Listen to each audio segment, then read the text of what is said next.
అదృష్టంతో పైకొచ్చే వ్యక్తి చెట్టు ఎక్కడమే తెలుసు, కానీ స్వయం కృషితో పైకొచ్చే వ్యక్తి చెట్టు ఎక్కడం తెలుసు, చెట్టు దిగడం తెలుసు. అదృష్టంతో పైకొచ్చినటువంటి వ్యక్తి చెట్టు ఎక్కినాక ఎప్పుడు పడిపోతానో అని భయభ్రాంతులకు గురవుతూ ఉంటాడు. బట్ స్వయం కృషితో పైకొచ్చినటువంటి వ్యక్తి చెట్టు ఎక్కినాక కింద పడ్డా నేను మళ్ళీ పైకెక్కగలను అనే ధైర్యంతో, ఆత్మవిశ్వాసంతో ఉంటాడు. అదే స్వయం కృషి అంటే. అందుకే స్వామి వివేకానందుడు చెప్పాడు, నాకు లేచి పడే కెరటం కంటే పడి లేసే కెరటం నాకు ఆదర్శం అన్నాడు స్వామి వివేకానందుడు. కాబట్టి విద్యార్థులు కొందరు అదృష్టంతో పాస్ కావాలని ప్రయత్నం చేస్తుంటారు, కొందరేమో స్వయం కృషితోటి పాస్ కావాలనే ప్రయత్నం చేస్తుంటారు. సో మీరు అదృష్టం పైన ఆధారపడకండి, స్వయం కృషి పైన ఆధారపడండి. స్వయం కృషి పైన ఆధారపడితే నీవు జీవితంలో పడ్డాక కూడా లేవడానికి నీకు ధైర్యం ఉంటుంది, ఆత్మవిశ్వాసం ఉంటుంది.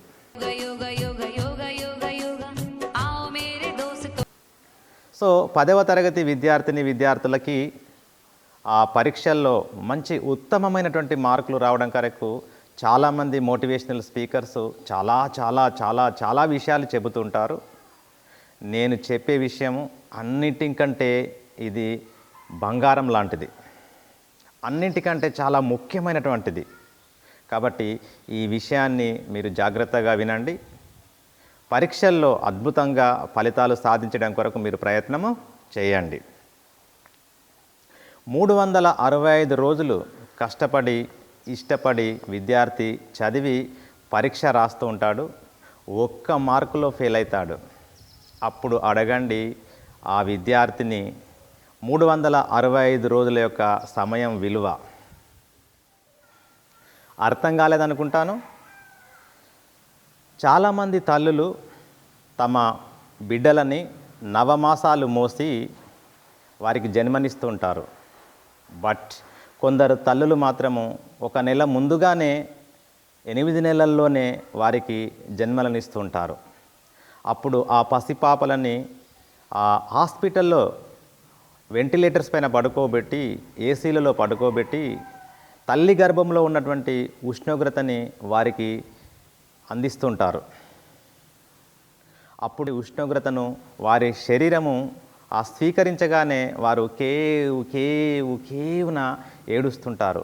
సో ఆ ఏడుపును చూసి తల్లి విలపిస్తుంది, అరే నా బిడ్డ, 1 నెల నీవు ముందుగా బయటకు రాకపోతే నీకు ఈ గతి పట్టి ఉండేది కాదు అని చెప్పి ఆ తల్లి బాధపడుతూ ఉంటుంది, విలపిస్తూ ఉంటుంది. సో 1 నెల యొక్క సమయం యొక్క విలువ ఆ తల్లిని అడగండి. అర్థం కాలేదనుకుంటా.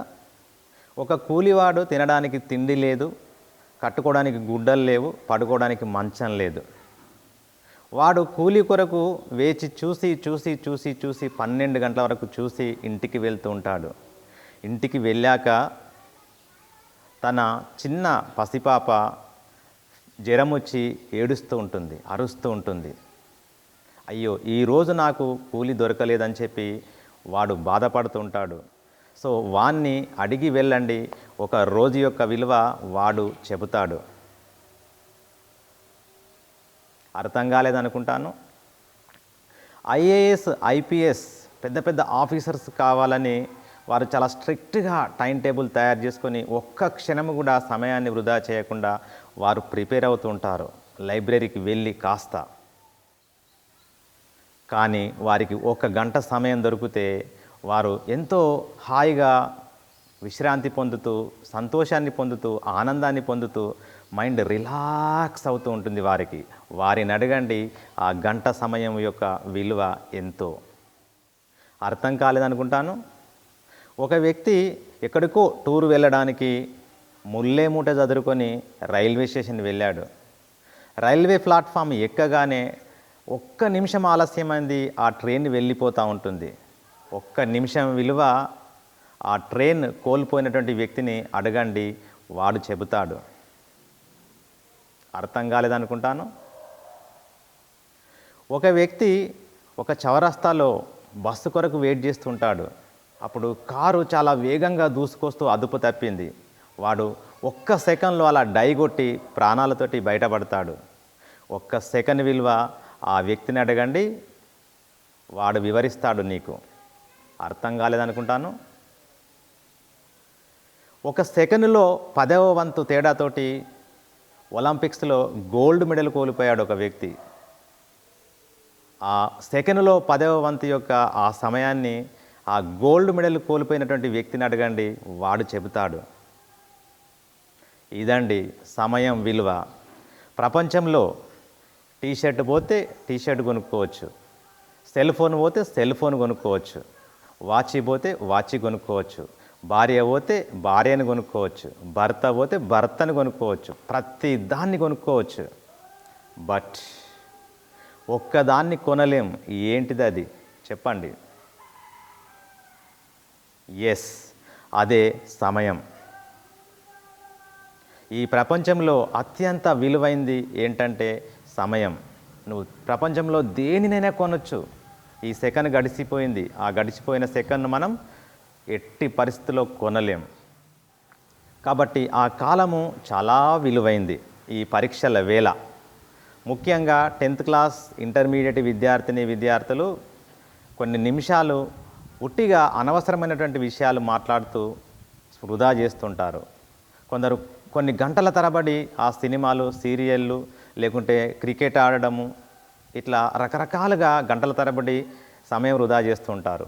కొందరు విద్యార్థులు అమ్మమ్మ అంటారు, నానమ్మ అంటారు, పెళ్ళిళ్ళు, పేరంటాలని చెప్పి రోజుల తరబడి సమయాలు వేస్ట్ చేస్తుంటారు. అలా చేయకండి. సమయాన్ని మీరు సద్వినియోగం చేసుకోండి. సో నేను దానికి ఒక అద్భుతమైనటువంటి కథను మీకు చెబుతాను. అది మీ మస్తిష్కానికి ఎక్కించుకొని మీరు జీవితంలో ఆ కథను మీరు అనుకరించండి. జీవితంలో మీరు గొప్ప వ్యక్తులు అవుతారు, మీరు విజేతలు అవుతారు. అదొక పెద్ద ఆశ్రమం. ఆ ఆశ్రమంలో చాలామంది విద్యార్థులు జాయిన్ అయ్యారు. ఆ ఆశ్రమంలో ఒక కోర్సులో చాలామంది విద్యార్థులు జాయిన్ అయ్యారు. కానీ ఒక్క ప్రాంతం నుంచి ఒక 3 విద్యార్థులు జాయిన్ అయ్యారు. అందులో ఒక విద్యార్థి రాజకుమారుడు, 2 విద్యార్థులు కడు బీదరికంతో బాధపడుతున్నటువంటి విద్యార్థులు. అది 3 సంవత్సరాల కోర్స్. ఇక ఆ 3 ఒకటే ప్రాంతం నుంచి వచ్చారు కాబట్టి వారు స్నేహితులయ్యారు. అలా స్నేహబంధంతో చదువుతూ చివరి దశకు వచ్చింది ఆ కోర్స్. ఇక చివరి దశకు వచ్చే ఆ నెల రోజుల్లో అయిపోతుందనంగా 2 ఆ బీద విద్యార్థులు కాస్త దూరంగా ఉండడం మొదలుపెట్టారు. అప్పుడు రాజకుమారునికి అనుమానం వస్తుంది. అరే ఫ్రెండ్స్, ఇన్ని రోజులు కలిసిమెలిసి ఉన్నాము, మీరు ఎందుకు అలా దూరంగా ఉంటున్నారు? నన్ను ఎందుకు మీరు వేరు చేసి పడేశారని చెప్పి ఆ రాజకుమారుడు ఆ బీదవారిని అడుగుతుంటాడు. అప్పుడు ఆ బీదవారు 2 ఇలా తెలియజేస్తారు. ఏ మై డియర్ ఫ్రెండ్, మీరు రాజకుమారులు, రేపో మాపో ఈ రాజ్యానికి రాజవుతారు. మేము చాలా కడు బీదరికంతో బాధపడుతున్నాము, నీకు మాకు స్నేహం ఏంటి అని చెప్పి వారు తిరస్కరిస్తారు. అప్పుడు రాజకుమారుడు, ఒరే మిత్రులారా, ఒరే మూర్ఖులారా, ఈ ప్రపంచంలో అన్ని బంధాలలోకెల్లా గొప్ప బంధం స్నేహ బంధం. మీరు అలా దూరం చేయకండి, నన్ను విడగొట్టకండి. ఐకమత్యమే మహాబలం, కలిసిమెలిసి ఉందామని చెప్పి ఆ రాజకుమారుడు ఆ బీద విద్యార్థులకి హితబోధ చేస్తాడు. చేస్తూ నేను రేపు రాజ్యానికి రాజునయ్యాక మీ ఇద్దరికి ఒక్కొక్క రోజు ఆ రాజ్య పరిపాలన ఇస్తా అని చెప్పి మాటిస్తాడు. సో అలా కలిసిపోయి ఆ కోర్సు పూర్తి అవుతుంది, వెళ్ళిపోతారు. వెళ్ళిపోయిన తర్వాత ఈ రాజకుమారుడు ఆ రాజ్యానికి రాజవుతాడు. ఇక బీదవారు ఏదో చిన్న బిజినెస్ చేసుకుంటూ జీవిస్తూ ఉంటారు. కొన్ని రోజులకు గుర్తొస్తుంది ఒక స్నేహితునికి, అరే నాకు మా మిత్రుడు ఒకరోజు రాజ్య పరిపాలన ఇస్తా అన్నాడు, నేను ఒకరోజు రాజ్యాన్ని పరిపాలిస్తే నాకు కొంత డబ్బు వస్తుంది కదా అని చెప్పి వెళ్ళి ఆ పాత జ్ఞాపకాలు జ్ఞాపకం చేయగానే రాజు ఓకే అని ఒకరోజు ఆ రాజ్య పరిపాలనకు అనుమతిస్తాడు. ఇక ఆ స్నేహితుడు ఒకరోజు పరిపాలనలో భాగంగా ఉదయము 4:30 గంటలకే లేస్తాడు. ఉదయం 4:30 గంటలకు లేచి కొంచెంసేపు ధ్యానం చేస్తాడు.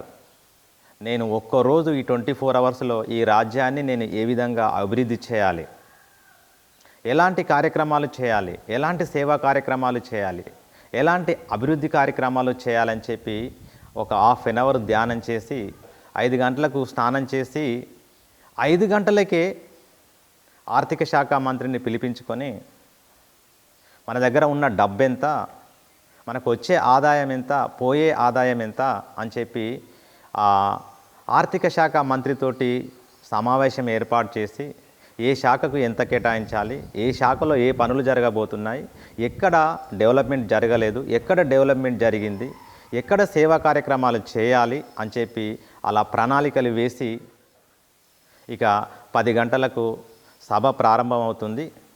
సో ఆ సభలో ఆర్థిక శాఖ మాత్యులతోటి చర్చించినటువంటి విషయాలను ప్రతి శాఖతోటి చాలా చాకచక్యంగా అలా ఆ శాఖలన్నింటినీ ఒక సమన్వయం చేస్తూ అన్ని శాఖలలో చాలా వరకు పనులు ప్రారంభం చేసి కొన్ని శాఖల నుంచి వచ్చే ఆదాయాన్ని స్వీకరించి అనేక అభివృద్ధి కార్యక్రమాలు ఆ రోజులో చేపట్టాడు ఆ మిత్రుడు. సో ఒక్క రోజులోనే ఆ రాజ్యం కాస్త వెలిగిపోయింది. చాలా సేవా కార్యక్రమాలు చేయడం వల్ల చాలామంది ప్రజలంతా ఆనందాన్ని పొందారు. సో 24 గంటలు కాగానే షబాష్ మిత్రమా అని చెప్పి ఆ రాజకుమారుడు ఆ రోజు వచ్చినటువంటి ఆ రాజ్యానికి ఆ సంపదలో కొంత డబ్బిస్తాడు. సో ఆ కొంత డబ్బు తీసుకొని వెళ్ళి తన వ్యాపార అభివృద్ధి చేసుకుంటూ తన జీవితాన్ని కొనసాగిస్తాడు ఆ బీదవాడు. సో ఆ బీదవాడే ప్రస్తుతము కోటీశ్వరుడు అయిపోయాడు. ఇంకా కొన్ని రోజులకి ఇంకొక మిత్రుడున్నాడు. వానికి గుర్తొస్తుంది, అరే నా స్నేహితుడు రాజకుమారుడు రాజ్యాన్ని పరిపాలిస్తున్నాడు, నాకు ఒక మాట ఇచ్చాడు, నేను కూడా వెళ్ళి కలుస్తా అని చెప్పి వెళ్ళి కలుస్తాడు. కలవగానే అన్నమాట ప్రకారంగా రాజకుమారుడు ఓకే అంటాడు. సో అప్పుడు ఈ రాజకుమారుడు అదొక రాజభవనం, ఇంద్రభవనం కాబట్టి వీడు పడుకుంటాడు. పడుకొని హాయిగా 7 గంటలకు లేస్తాడు. ఎందుకంటే రాజభవనం ఎట్లుంటుందో మీకు తెలుసు కదండి, ఇంద్రభవనం అన్నమాట. వాడు పడుకుంటే ఆ సుగంధ ద్రవ్య పరిమళాలు, ఆ రంగురంగుల పరుపులు, ఆ రంగురంగుల ప్రపంచం. సో ఆ ఇంద్రభవనంలో వాడు పడుకొని హాయిగా 7 గంటలకు లేస్తాడు. అంటే 2 గంటలు సమయం తినేసిండు వీడు. ఇక లేచాక అది రాజభవనం కాబట్టి రాజు కింద ఎందరో పాలకులు ఉంటారు కాబట్టి సో వాడు లేవగానే ఒక నలుగురిని ఆ సేవకులను పిలిపించుకొని బాడీకి మసాజ్ చేయించుకుంటూ ఉంటాడు. ఒక 1 అవర్ ఈ బాడీని మసాజ్ చేయించుకొని 1 అవర్ స్నానానికి వెళ్తాడు. 1 అవర్ స్నానానికి వెళ్ళి ఇక వచ్చి ఆ ఆభరణాలు ధరిస్తూ ఆ వేషాధారణకి ఆ తయారు కావడానికి ఒక 1 అవర్ తీసుకుంటాడు. 1 అవర్ తీసుకున్నాక భోజనశాలకు వెళ్తాడు. భోజనశాలకు వెళ్తే అది ఇంద్రభవనం కాబట్టి, రాజభవనం కాబట్టి రకరకాల విందు భోజనాలు అక్కడ ఉంటాయి. అది కాస్త భుజించి పుష్టిగా భుజిస్తాడన్నమాట. 10 అవుతుంది అక్కడే. పుష్టిగా భుజించినాక కొంచెం నిద్రమత్తు వస్తుంది, కొంచెం ఆయాసం వస్తుంది. ఆ కాస్త బెడ్రూమ్లోకి వెళ్ళి ఆ మత్తులో హాయిగా పడుకుంటాడు. సో అలా హాయిగా పడుకొని లేచి టైం చూస్తే సూర్యాస్తమయం అవుతుంది. లబోదిబో అంటూ కొట్టుకుంటూ మొత్తుకుంటూ నా ఒకరోజు రాజ్యం అని చెప్పి ఆదర ఆ సభకు వెళ్తాడు. ఆ సభకు వెళ్తే సమయం అయిపోయినాక ఎవరన్నా ఉంటారా అండి? ఆర్థిక శాఖ మంత్రి ఉండరు, మిగతా శాఖల మంత్రులు ఉండరు, ఆఫీసర్లు ఉండరు, ఎవ్వరు ఉండరు, అందరూ వెళ్ళిపోతారు. అప్పుడు లబోదిబో అంటూ మొత్తుకుంటూ మళ్ళీ ఇంద్రభవనానికి వచ్చి రాజుగారికి మళ్ళీ ఆ పరిపాలన అప్పజెప్పి ఖాళీ చేతులతోటి పోయాడు వీడు బీదరికంలో ఉన్నటువంటి ఈ స్నేహితుడు, మళ్ళీ ఖాళీ చేతులతోటి ఇంటికి వచ్చాడు. సో వాడేమో 24 గంటలని సద్వినియోగం చేసుకున్నాడు. బంజారా హిల్స్లో ఒక ప్లాట్ ఉందనుకోండి, ఒక స్క్వేర్ యార్డ్కి ₹1,00,00,000 ఉన్నటువంటి ప్లాట్లు కూడా బంజారా హిల్స్లో ఉన్నాయి. సో అక్కడ ఇల్లు కట్టుకుంటే స్క్వేర్ సెంటీమీటర్ ఆ భూమి కూడా వేస్ట్ చేయకుండా ఇల్లు నిర్మిస్తుంటారు. ఎందుకంటే కాస్ట్లీ ల్యాండ్ అన్నమాట. అట్లాగే ప్రపంచంలో ఇంతకంటే కాస్ట్లీ సమయం. సో అలాంటి సమయాన్ని ఆ స్నేహితుడు వాడు వినియోగించుకున్నాడు. వాడు కోటీశ్వరుడు అయిపోయాడు. సో ఇలాంటి సమయాన్ని వీడు దుర్వినియోగం చేసుకున్నాడు, ఈ బుద్ధిహీనుడు, ఈ మూర్ఖుడు. సో వీడు బీదరికంతో ఖాళీ చేతులతోటి వెళ్ళి ఖాళీ చేతులతోటి మళ్ళీ ఇంటికి వచ్చాడు. కాబట్టి ఫ్రెండ్స్, సో జీవితంలో విద్యార్థులే కానివ్వండి, మధ్య వయసు వారే కానివ్వండి, ముసలి వారే కానివ్వండి, ఎవరైనా కానివ్వండి, సమయాన్ని సద్వినియోగం చేసుకుంటే జీవితంలో ఉన్న స్థితి నుంచి ఉన్నత స్థితికి వెళ్ళడానికి అవకాశాలు ఉంటాయి. అలా కాకుండా సమయాన్ని వృధా చేస్తే నీ జీవితము దుర్లభం అవుతుంది. సో ఇదండి కథ. సో జీవితంలో నీవు ఉన్న స్థితి నుంచి ఉన్నతమైనటువంటి స్థితికి ఎదగాలంటే నీవు నీ సమయాన్ని ఉపయోగించుకుంటే, నీ బుర్రను ఉపయోగించుకుంటే, నీ మనసును ఉపయోగించుకుంటే, నీ బుద్ధిని ఉపయోగించుకుంటే నీవు నీ కింద ఇంక కొందరిని ఉపయోగించుకుంటావు. అలా కాకుండా నీవు నీ సమయాన్ని ఉపయోగించుకోకపోతే, నీ మెదడును నీవు ఉపయోగించుకోకపోతే, నీ మనసును నీవు ఉపయోగించుకోకపోతే, నీ బుద్ధిని నీవు ఉపయోగించుకోకపోతే నిన్ను ఇంకొకడు ఉపయోగించుకుంటూ ఉంటాడు. కాబట్టి మిత్రులారా, చిన్నవారే కానివ్వండి, విద్యార్థులే కానివ్వండి, మధ్య వయసు వారే కానివ్వండి, పెద్దవారే కానివ్వండి, ఎవరికైనా ఈ ప్రపంచంలో అత్యంత విలువైన సంపద ఏంది అంటే సమయం. సో ఆ సమయాన్ని ఉపయోగించుకుంటే నీవు ఒక సర్వోన్నతమైనటువంటి స్థితిలో ఉండి ఈ దేశానికి సేవలు అందించే భాగ్యము నీకు కలుగుతుంది. సక్రమంగా సమయాన్ని సద్వినియోగం చేసుకునేవాడు లీడర్. సమయాన్ని దుర్వినియోగం చేసుకునేవాడు లేబర్. నువ్వు లీడర్ అవుతావా, నువ్వు లేబర్ అవుతావా అనేది నీవు సమయాన్ని ఉపయోగించుకునే స్థితిని బట్టి, ఆ రీతిని బట్టి ఉంటుంది నీ జీవితం. కాబట్టి ఈ కథను మీ మస్తిష్కానికి ఎక్కించుకొని మీరు జీవితంలో గొప్ప గొప్ప వ్యక్తులు అవుతారని భావిస్తూ ఇంతటితో ముగిస్తున్నాను. చూస్తూనే ఉండండి స్వామి వివేకానంద యోగా ఛానల్. తిరిగి మరొక వీడియోతో మళ్ళీ కలుస్తాం. నమస్తే, సెలవు.